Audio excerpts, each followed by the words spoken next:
Have you heard? It's truck news. No. The Truck Show. We're gonna show you what we know. We're gonna answer what the truck. 'Cause truck rhymes with the Truck Show. We have the lifted, we have the lowered, and everything in between. We'll talk about trucks that run on diesel, electricity, and on gasoline. The Truck Show, the Truck Show, the Truck Show.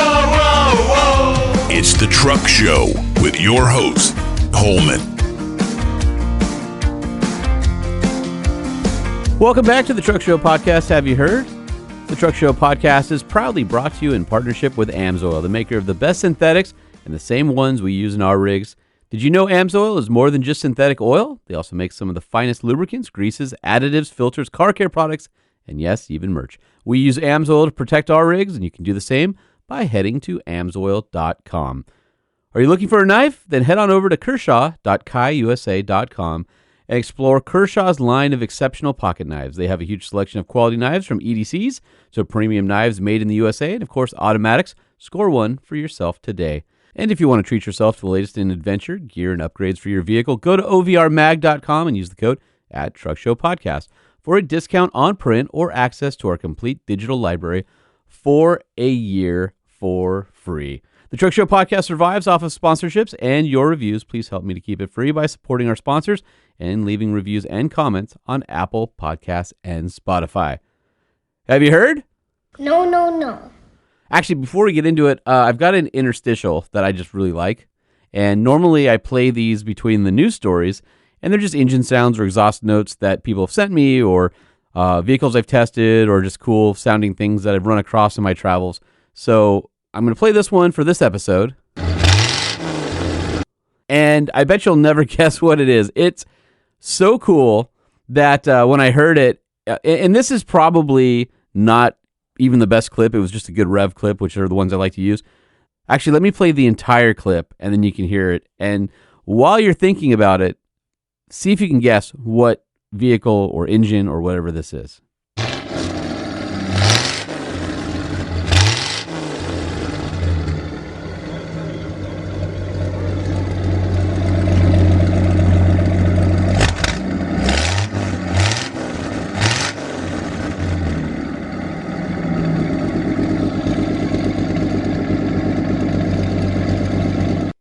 All right, so I love the way that sounded.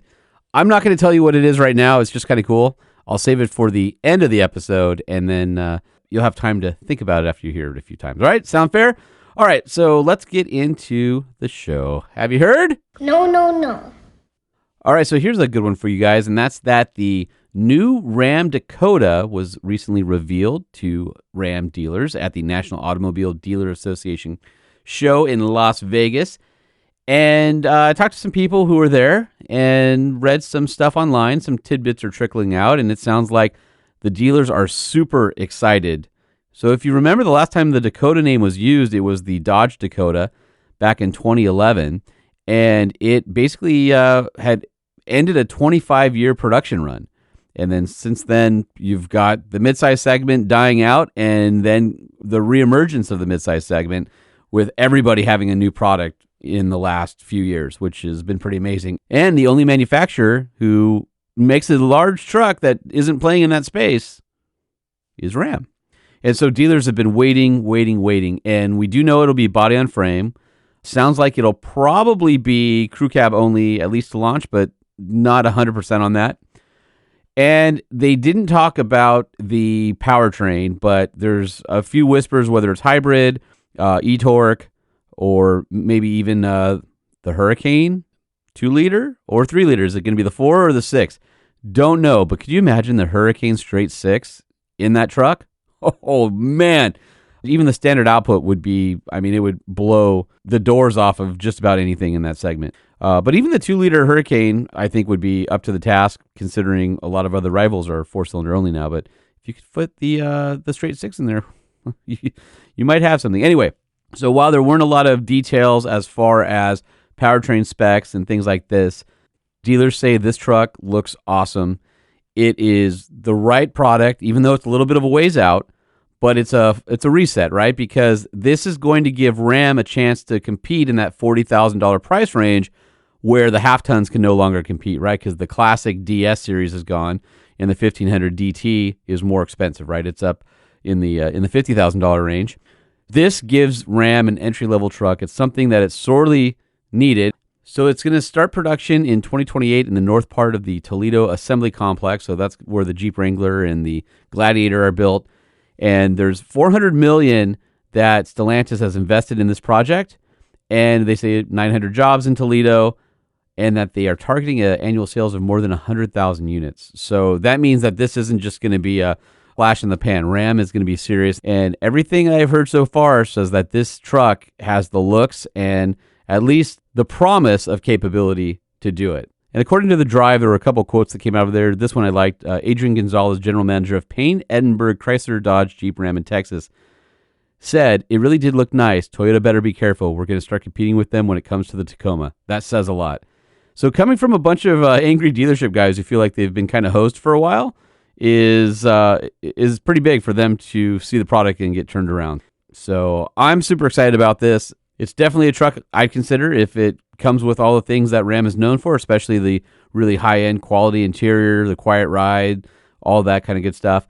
And then just one more thing to point out, just because it's going to be built at Toledo does not mean it's going to be a solid axle. So there's no expectation of this being a full steel Gladiator chassis, full steel body on it. This will be a IFS truck. So in case anybody was reading into that going, oh, it's going to be a Gladiator with a normal body on it without the convertible and removable doors and all that. No, that's not what I'm saying, and I don't think there's any expectation that this will be a IFS truck with a solid axle and rear, body on frame, mid-size. Anyway, we'll see. Looks promising. I just wish we didn't have to wait so long.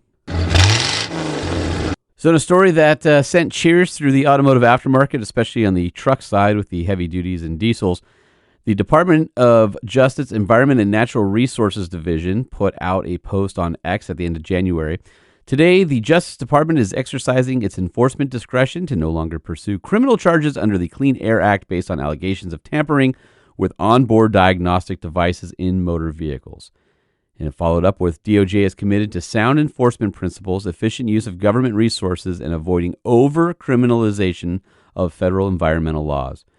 In partnership with the EPA, DOJ will still pursue civil enforcement for these violations when appropriate. So this is not a carte blanche to go start making tunes and all that kind of stuff, but it does sound like the criminal portion of it is going to be paused, and they will still come after you for civil liability. Now, that being said, this specifically mentioned the Clean Air Act and tampering with onboard diagnostic devices.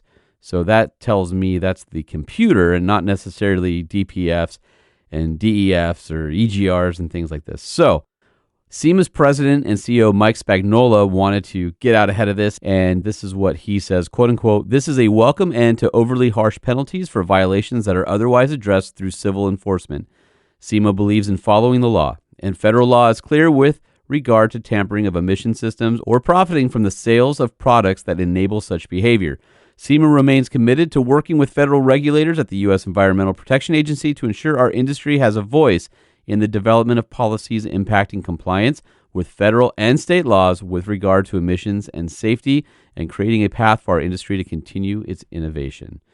So it'll be interesting to see what happens with deletes and things like that. So you've probably heard in the news also that the current EPA administrator, Lee Zeldin, wanted to make deregulation a big part of his tenure. And they also are working on things to eliminate the start-stop that everybody hates in vehicles, but also to wipe out limp mode from modern diesels when you run out of DEF, so it doesn't leave you stranded. And in a separate story, but I'll go ahead and cover it here, here's what's going on with the limp mode. So on February 3rd, Administrator Zeldin put out a press release on the EPA website, and it's entitled, "Administrator Zeldin takes additional measures to address diesel exhaust fluid issues for American farmers and truckers." And he basically says, today, U.S. Environmental Protection Agency Administrator Lee Zeldin took another step to further the Trump EPA's work to address widespread concerns about farmers, truckers, motor coach operators, and other diesel equipment operators regarding diesel exhaust fluid system failures as a follow-up to the new guidance in August of 25, reversing deratements that were harming farmers and truckers. The EPA is pursuing rulemaking opportunities to provide further relief for Americans to strengthen the agency's ongoing efforts. EPA is demanding information from major diesel engine manufacturers on critical data from DEF system failures. The data collected will allow the EPA to independently evaluate ongoing system failures and help inform next steps the agency will take in 2026 pertaining to DEF. And Administrator Zeldin has a quote in that, and he says, "As I traveled to all 50 states during my first year as EPA administrator, I heard from truck drivers, farmers, and many others rightly complaining about DEF and pleading for a fix. EPA understands that this is a massive issue, which is why we've already established common sense guidance for manufacturers to update DEF systems. Today, we're furthering that work and demanding detailed data to hold manufacturers accountable for the continued system failures. The Trump EPA is committed to ending unnecessary frustrations and days lost on the road and in the field for American farmers and truckers." And I think, we basically know what's going on, right? Is you get your DEF is coming low, your diesel exhaust fluid. So the emissions go up if you run out. And so under the previous administration or rules, what would happen is you start going into limp mode. Either you'd be capped on speed or shut down. You could leave you stranded, all because you ran out of a fluid, even though the vehicle is perfectly capable of running. Those are tractors and combines that can't finish farming before you can go get gallons upon gallons of DEF out there. That's somebody driving cross country in their truck. And we've seen it on the truck side. I can't tell you how many friends I've had with failures of that system on the truck where they have to pay thousands of dollars to keep it in compliance. And there's a friend of mine who had a truck where that system, it was one of the earlier ones, was almost as expensive as what the truck was worth. And then what do? So they mandate the system, and it basically can leave you with a vehicle that's worthless and inoperable. And that's not right. Yes, we should care about emissions. Yes, we should care about doing the right thing. But at the same time, we need to make sure we're not doing it at the expense of people's safety and livelihood either. There's a balance in there. And I think this is going toward that. So good news coming out of the EPA this past few weeks, which is pretty neat. And then a couple extra points to note.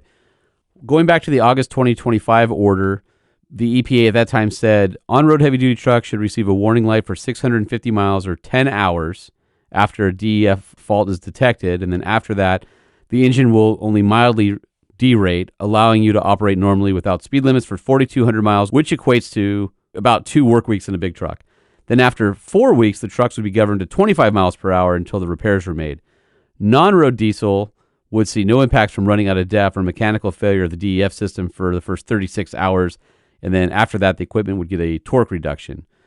And then we'll see if they actually get to a point where model year 2027 and later has no power loss from running out of DEF. The other thing that is important to note is there's also another piece of rulemaking policy coming through right now, and that's the right to repair. And so the EPA noted Americans have the right to repair their farm and other non-road diesel equipment under the Clean Air Act, but there's also SEMA's right to repair to ensure that consumers have the tools and that the OEs aren't able to lock all that away and make money off of repairs and things like that. So there's a lot of different things happening right now, and they're kind of converging, and there's a lot of awareness around things like right to race, right to repair, DEF, emissions, all of those things that have made modern vehicle ownership difficult at best are being looked at again. So I'm excited. Hopefully model 2027 and forward isn't impacted too much by something else like ADOS, but it sounds like, there's a lot of things happening that are in the enthusiast's favor right now. And well, you got to love that. So here's a story that I absolutely love. It came out at the end of last year, and it's just been on the list of news items. It's got buried by other more important things. But you guys know I was part of a Motor Trend initiative with Rivian several years ago. It might have been 5 years ago now, to do the entire Trans-America Trail in the Rivian R1T and prove that it could be an adventure vehicle, off-road, all that kind of stuff. So we've talked a little bit about what the Trans-America Trail, or the TAT, is, and it's one of the most scenic, most amazing routes, and probably the only one that's mostly dirt that spans the entire country. So it's a continuous network of unpaved roads that connect coast to coast, and it's about 5,900 miles long, and it is in some of the most remote areas of the country as well. There's no official signs, at least not along its entirety. You got to know what's up. So this is really interesting because Ford and Google Maps got together, and they did something that had never been done before, and they put the entire Transamerica Trail basically on Street View. So you can go to Google Maps right now, find the Transamerica Trail, and you can go and see the entire length of it, which is super rad. You remember Mercedes and Andy Lilienthal came on not too long ago talking about their trip on the Transamerica Trail in a Subaru. So if you're curious, like, what did they do? Well, this is it. So back in August, they took 3 off-road capable Ford vehicles, and there's a small team. They're equipped with Google Maps new Street View cameras. It was a Ford Bronco Badlands that got all the imagery. There was a Ranger Lariat and an Expedition Tremor that carried the rest of the crew and then all the gear that was needed. And the Ford convoy trekked from Oregon all the way to North Carolina. They went over all the terrain, obstacles, everything. Took them 32 days, and they were able to capture the entire trail for Street View. And they camped, they stayed in motels, they cooked meals on the side of the road, and it's now totally captured on the internet. And you can drive virtually on the Transamerica Trail, and you can see all sorts of cool things like cows in the road and all sorts of stuff like that. And you can see some of the great obstacles and some of the weather and all of that. So, of course, the Bronco Badlands had the Sasquatch package, the 35s and shocks and all the off-roading bits on there. Ford has like a newsletter site called fromtheroad.ford.com. So if you check that out, they go through their days, right? So day 1 in Oregon, and they talked about how 5 hours in, they hit their first roadblock, and that was lack of the road. And they saw that the road was completely washed out, and there's a huge hole in the forest floor. So they rerouted, got on track, and next obstacle was a herd of cows. And, they go into day 8 in Utah where there was just nothing, some amazing landscape out there. And it's a fun read. There's some amazing scenery. And the fact that it's street viewed is pretty awesome. So you can go to Google Maps and check it out. But that one was near and dear to my heart. I wish they would have said something about going on that. That would have been a great trip to go and document. But the Ford team did it, and they've got a bunch of photos online. Again, fromtheroad.ford.com, or head over to your Google Maps to Street View and find the Transamerica Trail and go get sucked down that rabbit hole for a while and just see what 5,900 continuous miles looks like on an off-road trail.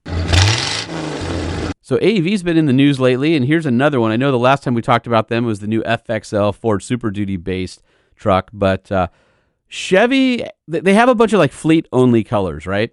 And you can only get them if you're a fleet person. Well, AEV apparently got their hands on being able to do the 2026 Chevy Silverado HD ZR2 in Tangier Orange, which is, if you go back to the old show truck days, it's kind of like a Tangelo, some like metallic tangerine. It's a cool color.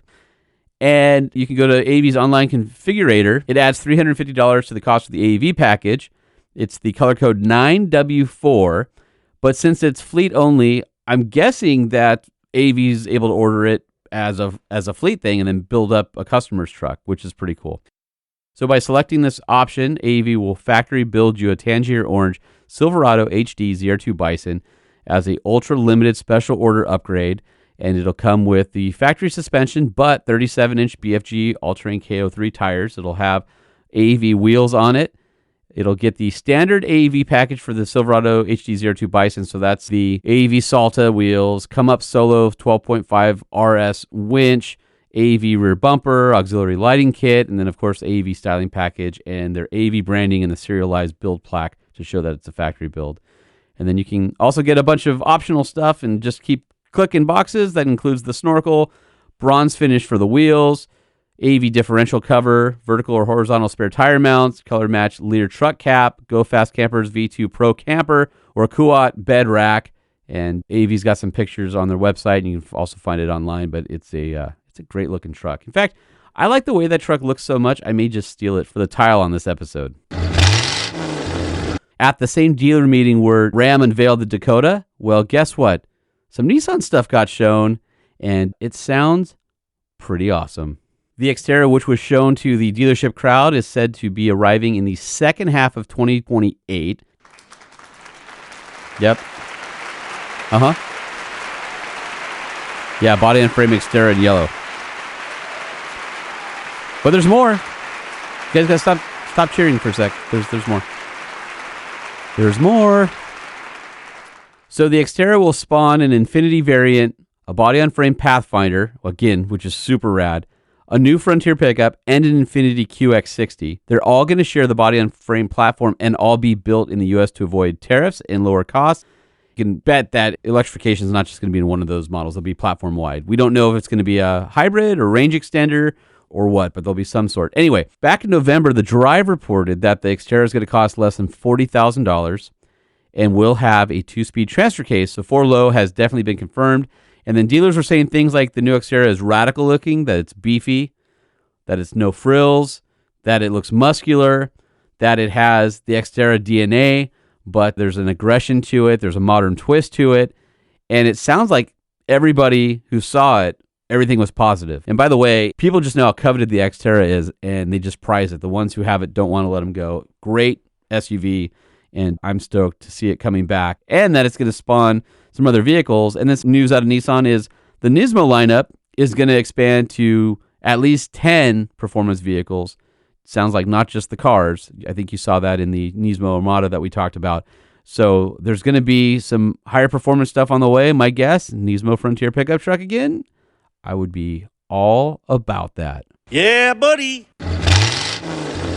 All right, so did you guys figure out what our interstitial was? All right, well, not yet, because we got to hit some recall news first. Check engine light just went on. Noise under the hood takes like a bomb. Recall covers metal, glass, leather, and plastic. Door handle pulled off in my hand. Just fantastic. All right, so this one is for, can you guess? No? All right, this one's for General Motors vehicles. Wow. And this is kind of a weird one. If you own a modern General Motors vehicle, the Colorado, the Canyon, the Traverse, the Acadia, the Enclave, the Equinox, the Terrain, then Technical Bulletin PIT 6458 may be for you.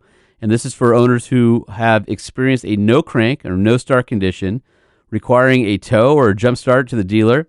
And the diagnosis is typically an excessive battery draw, but then nobody can figure out why there's a battery draw. Nothing is showing up. So GM has found the culprit.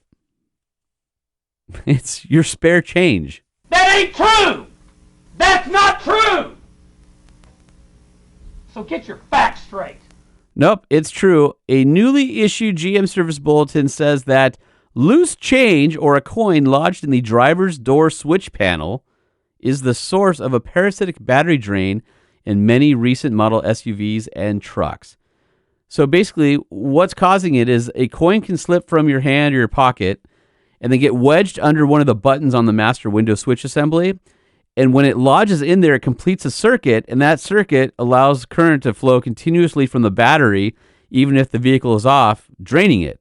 So GM engineers confirmed it, and they said, oh, the design got this vulnerability, quote unquote, the switch's rocker design can trap a coin just enough to bridge the contacts. So the fix is no parts and just a little bit of labor. They'll inspect the driver's window switch for any visible foreign objects, and obviously they'll be able to see it. If a coin's present, they'll remove it. The bulletin also instructs service personnel to educate the customer of this condition, encourage them that coins should be stored away from the window switch. And GM authorizes 0.2 hours of labor for this. So, quote unquote, lodged coin removal under warranty to cover that. Anyway, it's just interesting because it's one of those things that modern vehicles, there's so many electronics, something as simple as some loose change can leave you stranded. Boo! All right, back to our exhaust. Have you figured it out? Have you spent this episode thinking about it? Come on now, it's time to take a trip down Speedy Lane.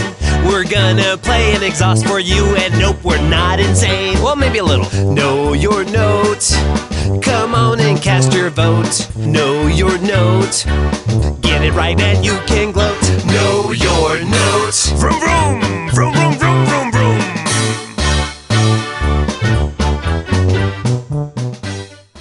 you want to hear the clip one more time, here we go.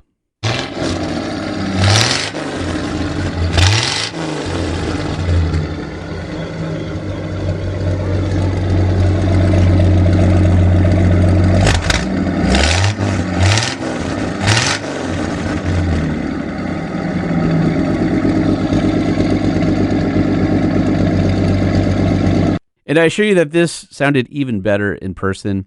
If you haven't figured it out yet, I'm sure by now you've guessed old. You would be right. And you may have guessed that that's not a stock exhaust. And you may have guessed I was just at Borla, so maybe it's something I recorded there. And maybe you guessed it was an old Ford Highboy. And on top of that, maybe you said, that doesn't sound like a V8. It must be a Ford bump side Highboy 4-wheel drive powered by the venerable and potent straight six. So if you guessed that, you guessed right, and you can take your Know Your Note knowledge to the bank. Know your notes. Vroom, vroom, vroom, vroom, vroom, vroom, vroom. All right, so I hadn't played that in a while, and I just felt like this was a good time for it. And I miss that jingle. I miss guessing stuff with lightning and getting them wrong. I don't know why I like that so much. I guess I just missed it a lot. So anyway, on that note, oh, it's just like a day of puns here in the pod shed.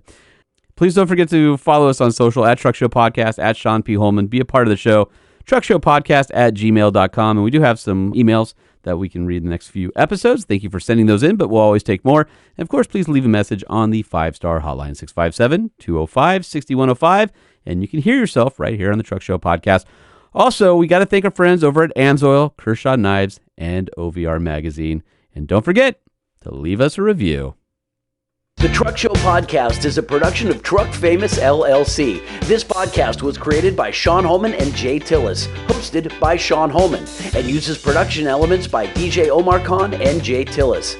If you like what you've heard, please open your Apple Podcast or Spotify app and leave us a 5-star review. And if you're a fan, there's no better way to support the show than by sharing it and patronizing our sponsors. Some vehicles may have been harmed during the making of this podcast. Are you like a podcaster?